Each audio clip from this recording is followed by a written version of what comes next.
Welcome to the webinar, The Next Era of Utilities Innovation. My name is Chloe Herrera, Senior Analyst here at Lux Research, and I will be moderating today's session. Presenting today is my colleague, Jessica Hernandez, Analyst here at Lux Research. Throughout the webinar, you can type any questions you have in the questions box on your screen, and time permitting, we will answer all of the questions that we can. If your question does not get answered, please do not hesitate to email it to questions@luxresearchinc.com, and we will respond. If at any point you experience technical difficulties, such as a frozen screen, simply refresh your browser and check that the internet connection is strong. Now, let's jump to the presentation.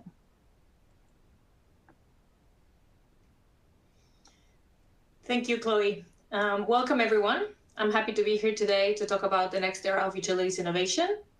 The goal of this webinar is to share our recent analysis of innovation priorities within the utility sector. We will be focusing on how regional context and specific challenges are reshaping utility strategies, and we will offer our perspective on key innovation themes in the industry. So, electric utilities are literally responsible for powering the world and are in charge of managing the critical infrastructure we all depend on. And as the world moves towards a decarbonized future, understanding and prioritizing key areas of innovation is crucial to not only keep the lights on today, but also help the sector evolve into what we will need in the future.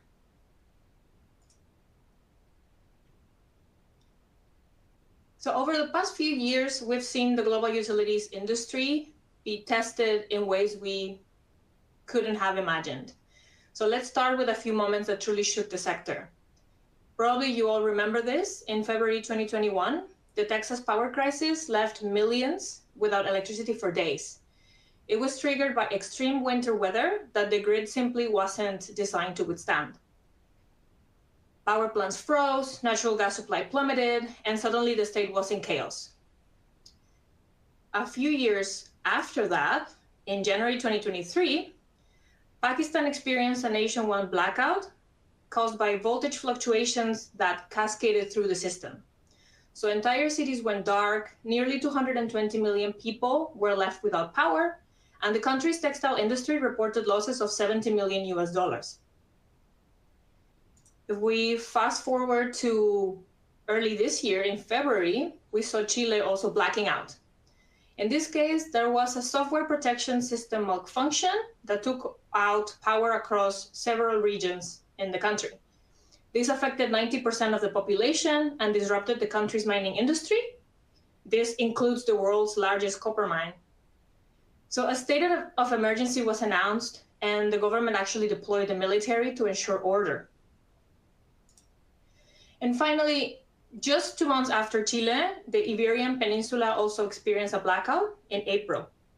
So the causes are still under investigation, but there are theories that include grid decoupling, frequency instability, the high penetration of renewables in the area, low inertia, etc.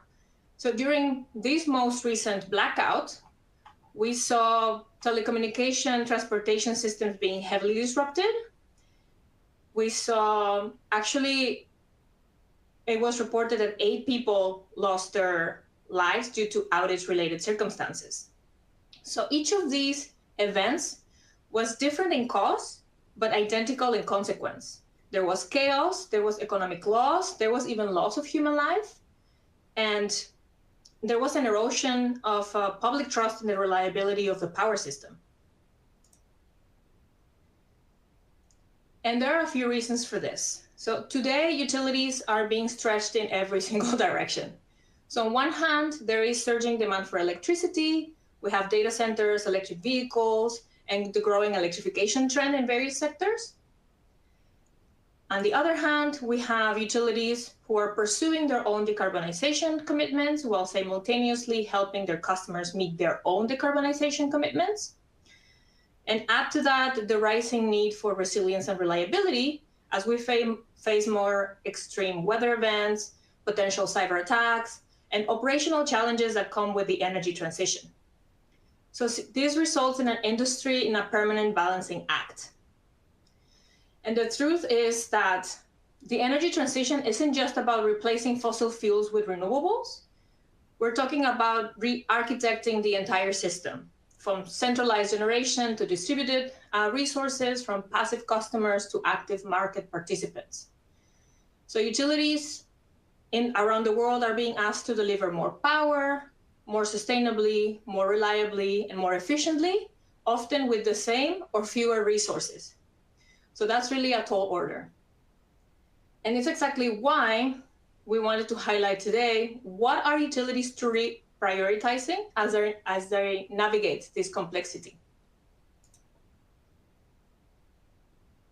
So that's going to be the focus of today's discussion. So I'll be starting by walking you through our methodology, how we combine data and direct insights from innovation leaders to uncover trends, and then share the key priorities we identified that define how utilities are preparing for the next era of innovation. Next, I'll be sharing the results of our analyses and highlighting key priorities for utilities based on their core business, based on where they are active in the value chain, and on their geographical location. And finally, we will close with some opportunities to capitalize on the next era of utilities innovation.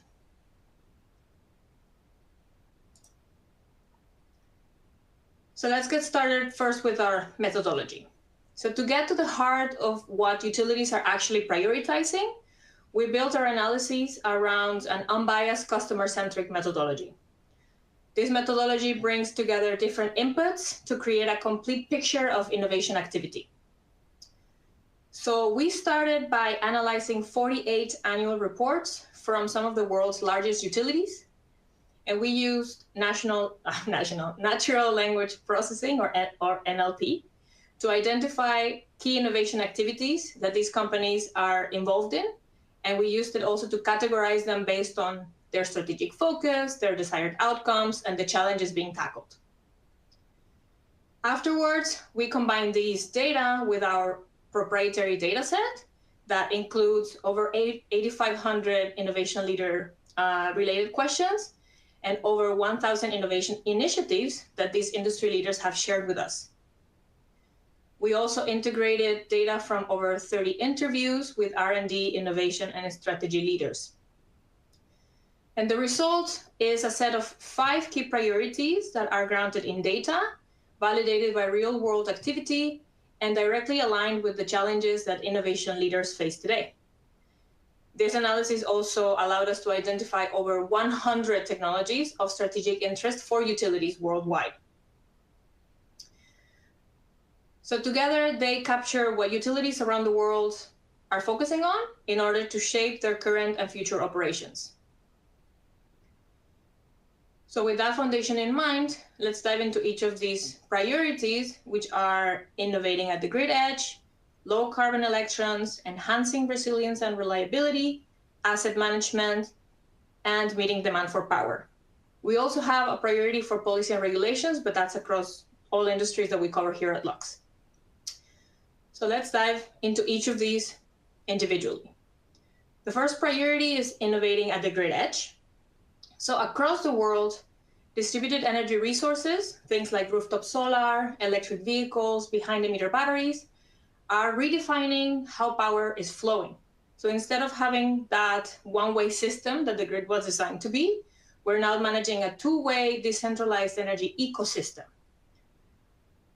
So while some may see this as a threat, utilities are realizing that it's also a massive opportunity. It's where customer engagement, system optimization, and market innovation all intersect.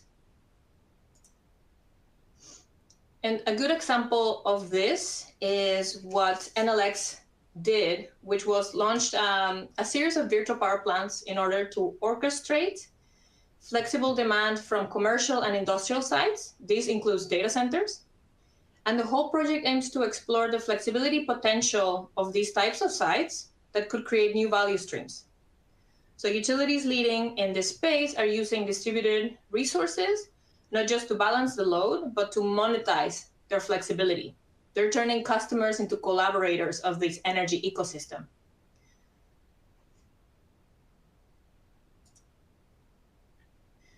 The next priority will be low carbon electrons, what we could consider as the foundation of the energy transition.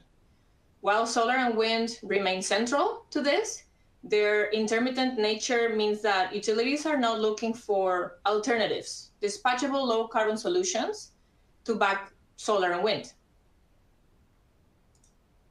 One example here that I can highlight is actually early this year, Masdar and the Emirates Water and Electricity Company announced a solar plus storage project that should provide 1 gigawatt of electricity 24/7. So this would be the first project aiming to provide baseload power with solar and storage. So we're no longer just talking about adding renewable generation, but adding reliable decarbonized generation. So for this, utilities are exploring technologies such as carbon capture and low carbon combustion technologies that could include hydrogen to ensure this round-the-clock reliability without sacrificing on emission goals. The third priority is enhancing resilience and reliability. So every blackout, every storm, every little disruption reinforces the message that resilience isn't optional, it's imperative. As the grid becomes more complex, more decentralized, utilities are embedding resilience across the entire life cycle. So from real-time operations of existing infrastructure to the planning of new assets. A key technology innovation that leaders are looking at here is energy storage. This will not only help to make the most out of our low carbon generation assets, but also support in the act of balancing supply and demand. A great example of this is when Salt River Project and Google announced they will co-fund a set of long-duration, non-lithium storage projects to test performance across different technologies. So that's a step towards accelerating the deployment of long-duration energy storage technologies beyond lithium-ion, because as Chloe will be able to tell you, this is not a long-duration storage technology.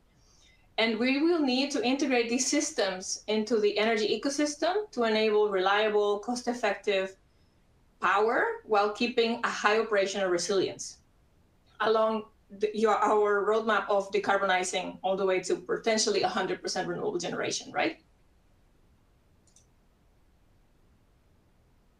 Now, the fourth priority centers on asset management, which often may seem as an overlooked priority, but it's actually a critical one. Utilities are being asked to expand capacity while optimizing aging infrastructure at the same time. That means squeezing more value from existing assets, using predictive analytics to extend lifetimes, and ensuring new investments align with future system needs. So prioritizing asset management helps in the development of strong strategies to reduce and potentially avoid downtimes, optimize costs, and accelerate returns on investment. So for instance, following that Iberian blackout we discussed at the beginning, Portugal responded by allocating millions of euros for grid reinforcements and planning an auction for hundreds of megawatts of energy storage to support renewable integration. So we should be using every crisis as a chance to build smarter and stronger systems. However, utilities cannot and should not be waiting for this type of crisis to present themselves in order to do something about their asset management strategies. Utilities leading in this area are adopting performance-based planning using digital technologies to balance maintenance, risk, and expansion. And finally, our fifth priority is meeting demand for power. So electrification is reshaping consumption patterns everywhere. So vehicles, industries, and heating systems are electrifying, meaning that the load curve is becoming both steeper and less predictable. On top of that, we have digital sectors in need of more data centers that are, of course, contributing to that massive demand growth. So again, utilities can't simply react, in this case, to growing demand. They have to anticipate where this demand is coming from and how it will look like. A great example of this is the partnership we saw between Eneco, Pepsi, and Leander, who created a new kind of flexible electricity contract. So it allows Pepsi's facilities to charge their thermal energy storage system only during off-peak hours. So this aligns industrial electricity demand with grid availability. So that kind of innovation isn't about building new capacity to meet that growing industrial electricity demand. It's about using assets more intelligently. So meeting demand for power in this context means learning to see the consumer as part of the solution and not just a part of the problem, in this case, the surge in demand. So those are the 5 key priorities shaping utilities innovation strategies around the world. But knowing these priorities and understanding them is only the first step. So the real insight comes from understanding how their importance varies across different kinds of utilities and across regions. And that's where our analysis reveals some interesting points. So let's take a look at them. When we look at the aggregate data across the 48 utilities in our data set, we see a strong consensus of what utilities are prioritizing. Since all elements of the power grid, including generation assets, are considered critical infrastructure, it really should be no surprise that asset management is a critical initiative amongst electric utilities worldwide. Most of these companies own and operate assets that provide us all with the electricity we rely on every single day. Also high on the list are low carbon electrons, with 92% of the companies looking into this particular priority, and enhancing resilience and reliability with 90%. Last but not least, we have meeting demand for power and innovating at the grid edge, with 77 and 71% respectively. So while it may seem that these two are the least important, many of the decisions in the other 3 priorities are actually based on what's happening on the demand side.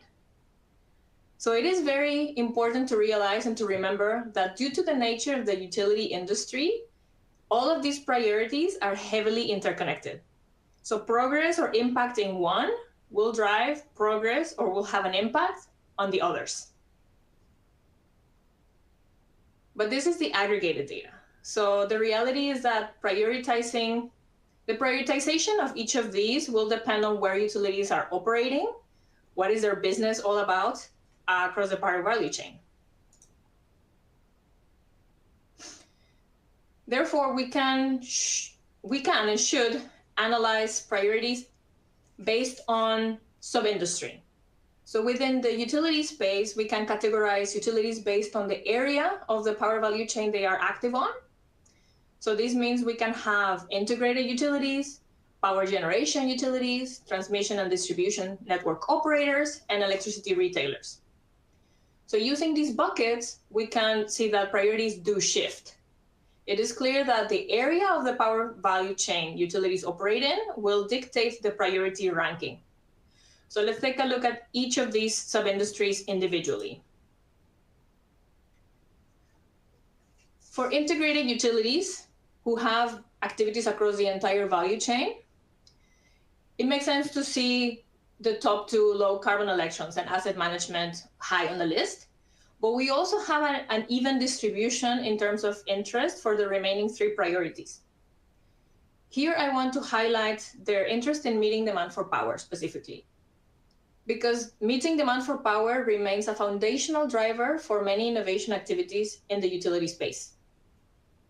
Utilities investment activities on all priorities are made thinking about how demand is changing, particularly in areas where the electrification trend is driving demand. Moving on to generation, well, a top priority for most of industries is low carbon electrons. But this is particularly key for generation utilities. Generation utilities are squarely focusing on moving towards electricity generation with the least amount of carbon emissions. Therefore, generation utilities are moving beyond just deploying solar and wind to increase the share of renewable electricity. They're also looking at a variety of technologies that will be necessary to build that decarbonized economy.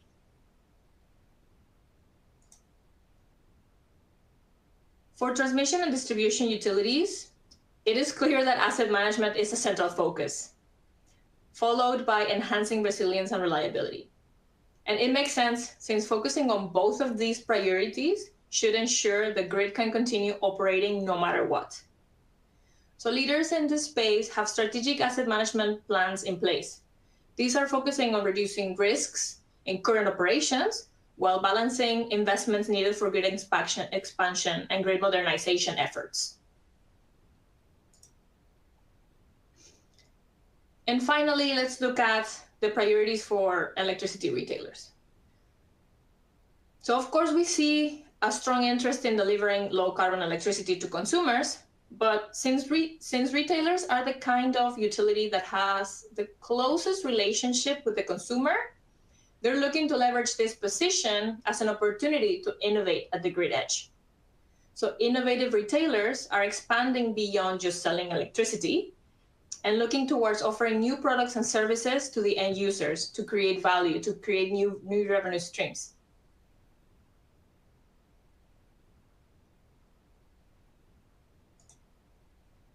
Okay, so that was the breakdown and the ranking by sub-industry. Now let's look at the breakdown by region. So unlike the previous case by sub-industry, here the variations in strategic innovation priorities are less pronounced.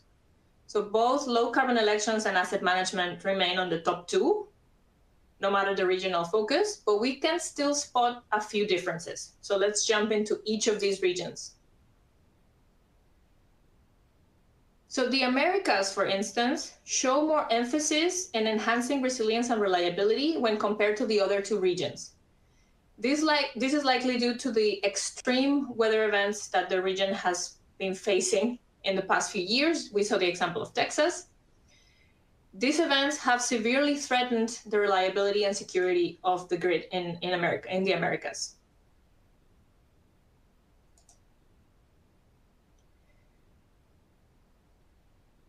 Looking at APAC, we see that low carbon elections is consistently a high priority in all regions. And this is because, well, we have regional and national decarbonization goals that are driving this interest. But in APAC, low carbon elections scored particularly higher than the Americas and the EMEA regions. Balancing energy security with decarbonization remains a top of mind concern in Asia's evolving power mix. And finally, asset management is a critical priority, especially in EMEA. This is because we have a densely populated market or markets where we have a high uptake of distributed generation, penetration of DERs, and various electrification strategies in different sectors. So this is pushing utilities to optimize the utilization of existing and sometimes very old assets.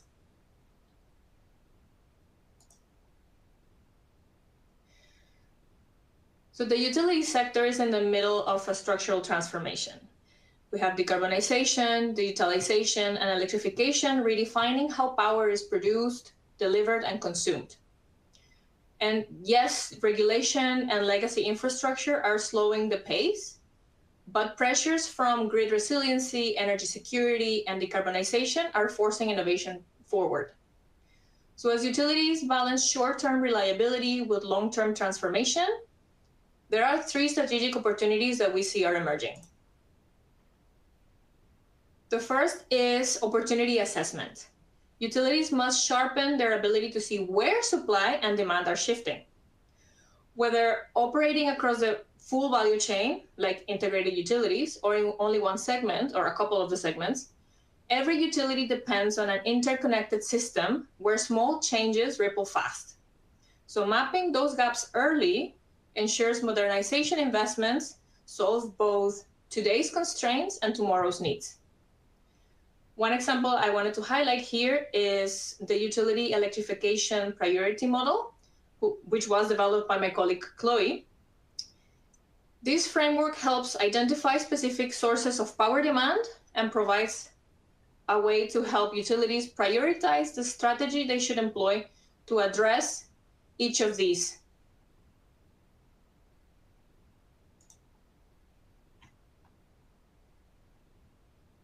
Second is about building a robust technology roadmap. So the future grid will depend on more than solar and wind, as I've been repeating all over the place.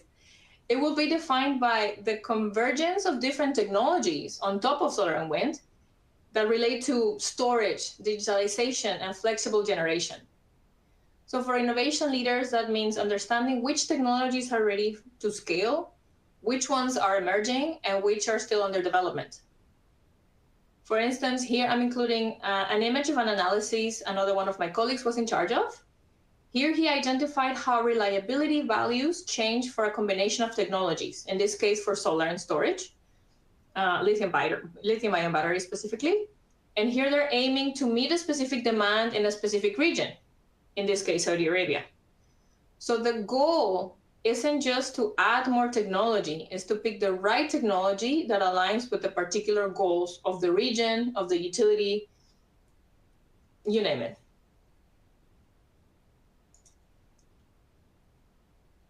And third, utilities need to integrate the customer side and empower stakeholders.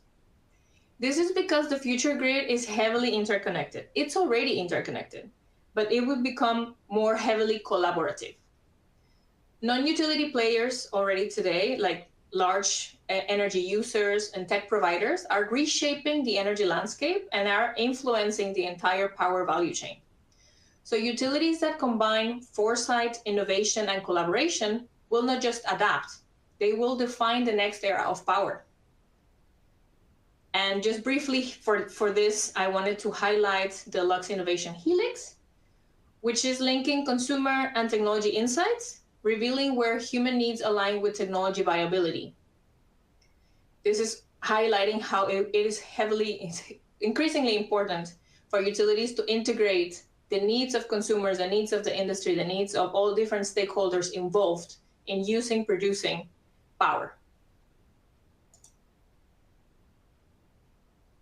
So as we close, let's take a look at some key takeaways. First, utilities are under immense pressure to innovate. They are expected to deliver cleaner, smarter, and more reliable power while navigating a big transformation. Second, asset management is coming to the forefront. It is becoming a key strategic priority for utilities everywhere. How effectively companies manage and modernize their infrastructure will determine their ability to address the needs of the energy transition. And finally, the next era belongs to those who act.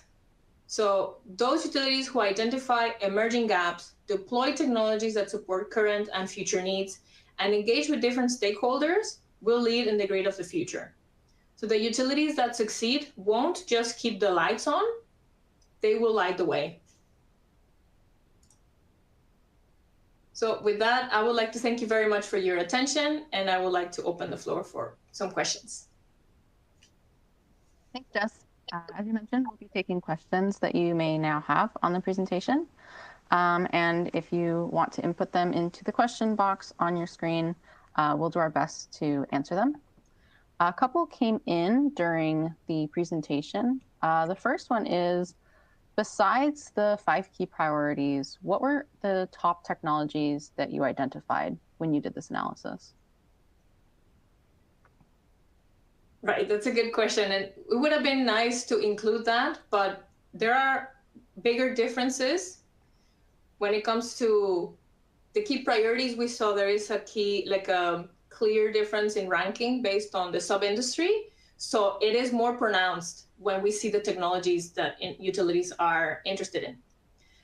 But regardless, I can mention that the top 3 technologies were grid management related technologies, which makes sense. It kind of like syncs with the asset management priority that most utilities are interested in. So for grid management related technologies, we covered grid monitoring, grid automation types of technologies. We also have distributed energy resource management systems, or DERMS, and lithium-ion batteries. Those were the 3 at the top. Of these 3, DERMS actually was the one that emerged as the one with highest interest across all sub-industries. And it does make sense because of all of these, DERMS can actually have I would say, positive impact across the entire value chain. So there are different kinds of DERMS, and different kinds of utilities can make use of them, no matter where they are across the value chain. So I thought that was, I would say that would be maybe the top technology if you're looking at cross-industry or cross-sub-industry consensus. And I think we have time for just one more. This next question is, what activities are utilities involved in order to tackle the challenges in all the priorities you mentioned? So there are a few ways in which utilities are innovating or engaging with innovators. We saw a few examples in this webinar, like there are some partnerships where utilities can test, can innovate in terms of like business models to reduce the impact of different types of resources being connected, or sources of demand that may want to get power when everybody else is also trying to get power during peak periods. We also see, for instance, utilities participating in innovation clusters. So one I can highlight that is particularly interesting for the utility industry is the free electrons one.